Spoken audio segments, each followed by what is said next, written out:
Assalamualaikum warahmatullahi wabarakatuh. Perkenalkan, nama saya Faiza dari kelas 2 SMP Terpadu berasal dari Banyuates, Sampang. Saya akan menceritakan sebuah kisah atau legenda asal-usul kerajaan hutan Keranepa.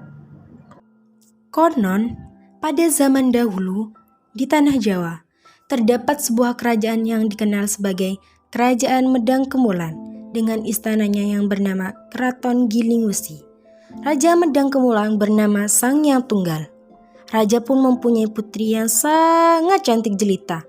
Putri tersebut banyak pangeran yang ingin melamarnya, akan tetapi semuanya ditolak. Pada suatu malam, sang putri bermimpi bulan jatuh dan masuk ke dalam tubuhnya. Anehnya, setelah bermimpi itu, sang putri hamil. Karena ketakutannya, sang putri menyembunyikan kehamilannya. Seiring berjalannya waktu, perut sang putri semakin besar dan raja pun mengetahui kehamilan putrinya. Sang raja pun menanyakan tentang kehamilan putrinya itu. Akan tetapi jawaban sang putri tidak memuaskan raja. Dan raja pun semakin marah dan menyuruh Patih Pranggulan untuk membawanya ke hutan dan memenggal kepalanya. Sesampainya di hutan, Patih Pranggulan dengan berat hati harus mengayunkan pedangnya kepada kepala sang putri. Anehnya, ketika sang patih mengayunkan pedangnya ke arah kepala sang putri, pedang tersebut jatuh terpental dan Patih pun mencobanya berkali-kali. Namun, pedang tersebut terpental jauh dan semakin jauh dan akhirnya sang patih tersadar bahwa sang putri tidak bersalah. Lalu sang patih berjanji kepada sang putri bahwa akan selalu menjaga dan melindunginya. Demi menjaga sang putri, Patih Pranggulan meninggalkan baju kerajaannya dan menggantinya dengan baju biasa berwarna putih. Setelah itu, Patih lebih dikenal sebagai Kiai Poleng. Kegagalan sang Patih akhirnya membuat sang raja marah. Raja pun mengutus pasukannya untuk mencari sang Patih serta putrinya untuk membunuh keduanya. Karena kesaktian sang Patih, Patih mengetahui rencana sang raja. Patih pun membawa sang raja untuk menjauhi kota raja dan menuju sebuah gunung. Akhirnya Patih dan putri sampai di gunung yang lebih dikenal sebagai Gunung Geger. Sementara sang putri berdiam di Geger, sang putri melahirkan seorang putra yang sangat tampan yang bernama Raden Segoro. Di usia Raden Segoro menginjak 7 tahun, Raden Segoro dengan sang putri mencari tempat tinggal baru.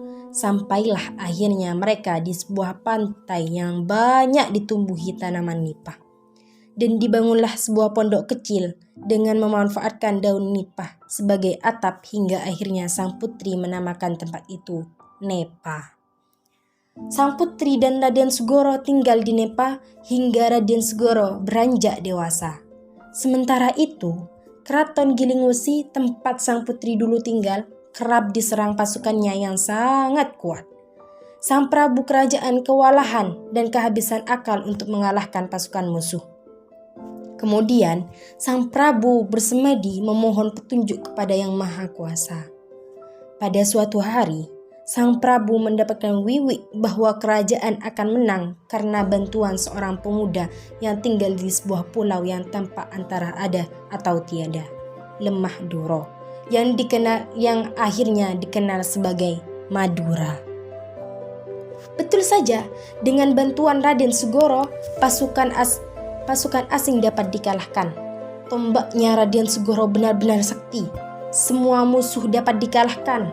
Selepas perang selesai, sang Prabu kerajaan menanyakan siapa ayah dari Raden Segoro, dengan hendak meminta Raden Segoro untuk menjadi menantunya.